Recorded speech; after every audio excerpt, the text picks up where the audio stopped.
उत्तर भारत के गंगा तट के पास बसा था नवग्राम।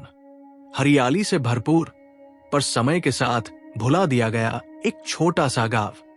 इस गांव की सबसे अनोखी बात थी एक प्राचीन टूटा फूटा सा गौ मंदिर, जहां अब कोई पूजा नहीं करता था। पर गांव के बुजुर्ग कहते थे वो मंदिर कभी जीवित था, जब तक वहां गौ माता स्वयं निवास करती थी। ये कहानी उसी मंदिर, उसी गाय और एक अनन्य भक्त की है, श्यामा देवी, जिनकी भक्ति और ममता ने एक पूरी पीढ़ी को बचा लिया। एक मां, एक पुत्र और एक घायल गाय। श्यामा एक निर्धन विधवा थी।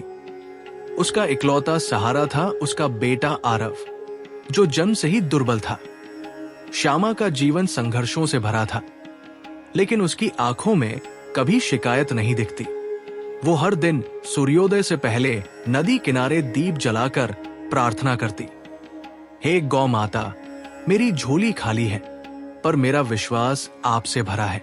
एक बरसात की रात बिजली कड़की और श्यामा को बाहर किसी के करहाने की आवाज आई। भीगते हुए वो दौड़ी और देखा एक गाय घायल अवस्था में पड़ी थी। शरीर पर कीचड़ और खून, आंखों में असहनीय पीड़ा। श्यामा उसे अपने कंधों पर ढोकर घर लाई। उसने अपनी रोटियां उसे खिला दी, गर्म कपड़े से उसे सुखाया और रात भर उसकी देखभाल की। गाय धीरे धीरे स्वस्थ होने लगी। उसका नाम रखा गया सुरभि। पर तभी चमत्कार शुरू हुए। जैसे ही सुरभि घर आई, आरव की तबीयत सुधरने लगी। जिस कुएं का पानी सूख गया था, वो फिर से भर गया, सिर्फ श्यामा के आंगन का। रात को जब आरव को भयानक सपना आया, सुरभि ने उसके सिर पर अपनी जीभ फेरी और बच्चा चैन से सो गया। गांव के लोग हैरान थे, लेकिन कुछ ईर्ष्यालु भी थे। एक गरीब औरत के घर में इतने चमत्कार क्यों?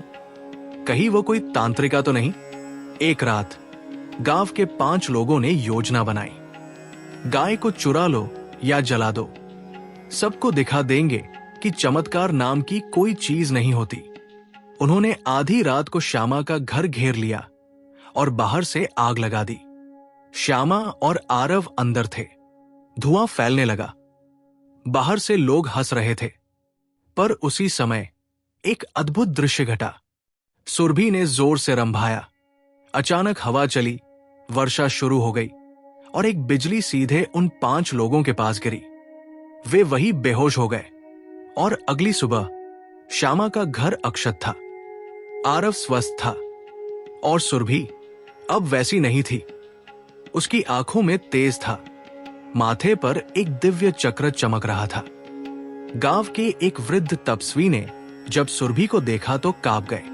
उन्होंने आंखें बंद करके प्रणाम किया और बोले, ये कोई साधारण गाय नहीं है, ये स्वयं गौ लोक से आई कामधेनु का अंश है।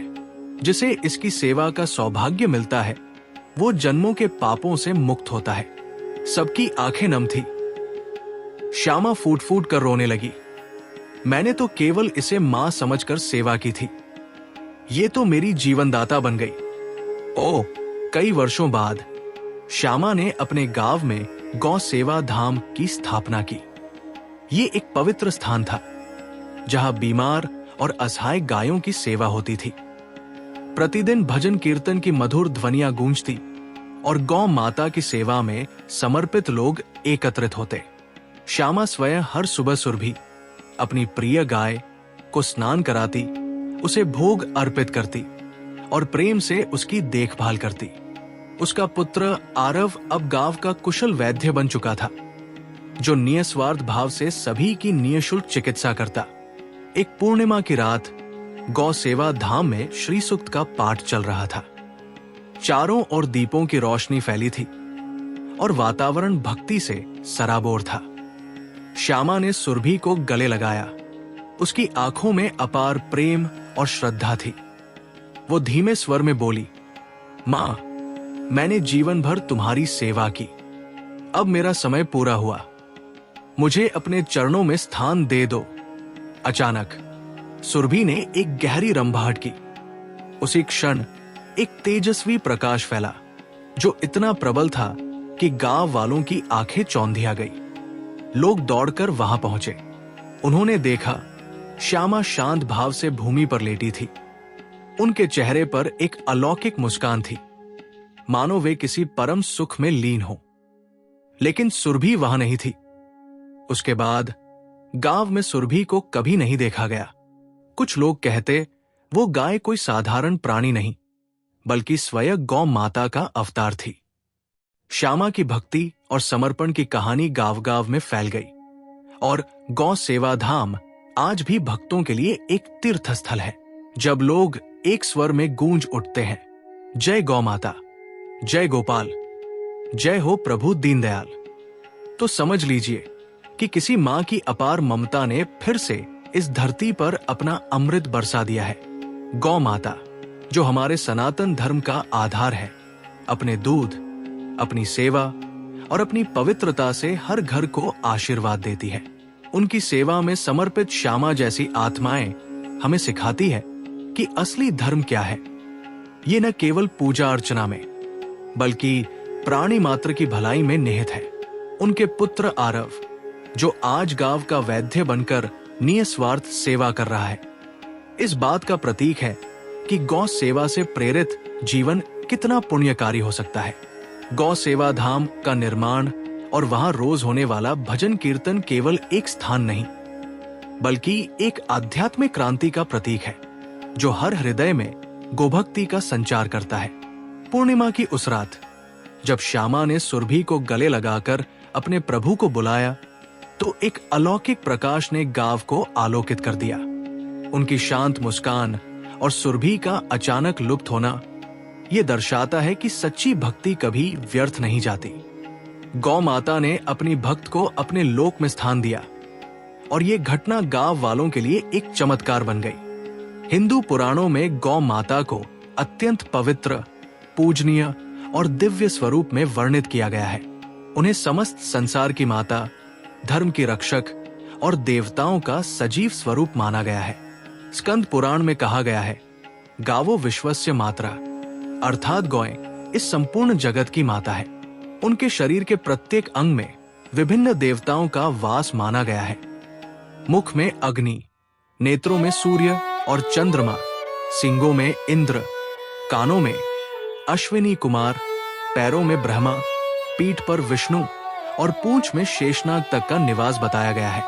विष्णु पुराण में गौ माता को श्रीहरि विष्णु की प्रिय और गोसेवा को मोक्ष का साधन बताया गया है, जबकि भागवत पुराण में भगवान श्री कृष्ण स्वयं गोपाल और गोविंद के रूप में गायों की सेवा और रक्षा करते हैं। उनका सारा बाल्यकाल गौशाला में ही व्यतीत होता है। पद्म पुराण और महाभारत में गौदान को सबसे श्रेष्ठ दान कहा गया है, जो नरक से मुक्ति दिलाने वाला है। अनुशासन पर्व में भीष्म पितामह युधिष्ठिर को बताते हैं कि गायों की सेवा करने वाला व्यक्ति जन्म जन्मांतर के पापों से मुक्त हो जाता है और यमराज के लोक में कष्ट नहीं पाता। ये भी मान्यता है कि जब पृथ्वी पर अधर्म बढ़ता है तो गायें सबसे पहले पीड़ा अनुभव करती है, क्योंकि वे धर्म की मूर्त रूप है। उनके दूध, गोमूत्र, गोबर और उनकी छाया तक को शुद्ध, रोगनाशक और पुण्यदायी बताया गया है। भारतीय संस्कृति में गौ माता न केवल अर्थ और अन्न का स्रोत है, बल्कि आध्यात्मिक उन्नति और आशीर्वाद का भी प्रमुख माध्यम है।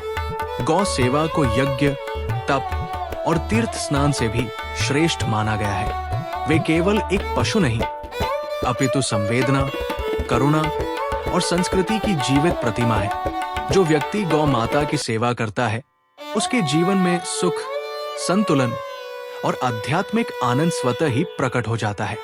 इसीलिए कहा गया है, गौ माता में समस्त देवताओं का वास है और उनकी सेवा से ईश्वर की सेवा पूर्ण होती है। एक आह्वान, यदि ये कहानी आपके हृदय को छू गई हो तो कृपया हमारे चैनल को सब्सक्राइब करें, इसे लाइक करें और इस पवित्र संदेश को सभी गौभक्तों तक पहुंचाएं। आपकी एक छोटी सी सहायता इस आंदोलन को और मजबूत करेगी, जहां हर घर में गौ सेवा और हर हृदय में गोभक्ति का संदेश पहुंचे। जय गौ माता, जय महाकाल। हर घर में हो गौ सेवा, हर हृदय में हो गोभक्ति। गौ सेवा ही सच्चा धर्म है। आइए हम सब मिलकर इस पुण्य कार्य को आगे बढ़ाएं ताकि गौ माता का आशीर्वाद हमेशा हमारे साथ बना रहे।